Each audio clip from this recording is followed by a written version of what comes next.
ગીર સોમનાથના કોડીનારમાં મગફળી કેન્દ્રની બહાર લાંબી કતારો લાગી। ટેકાના ભાવે મગફળી વેચવા ખેડૂતોની ખરીદ કેન્દ્રની બહાર લાંબી લાઈનો લાગી। દૈનિક 100 ખેડૂતોને મગફળીની ખરીદી માટે બોલાવવામાં આવે છે। જિલ્લામાં મગફળીની ખરીદી ધીમી ગતિએ ચાલતો હોવાનો ખેડૂતોનો આરોપ છે।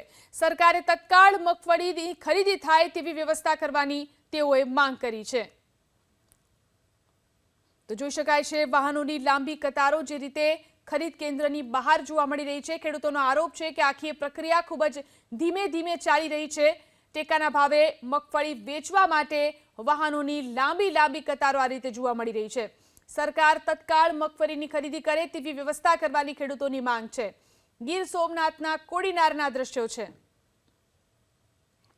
ગીર સોમનાથના કોડીનારમાં મગફળી કેન્દ્રની બહાર લાંબી કતારો લાગી। ટેકાના ભાવે મગફળી વેચવા ખેડૂતોની ખરીદ કેન્દ્રની બહાર લાંબી લાઈનો લાગી।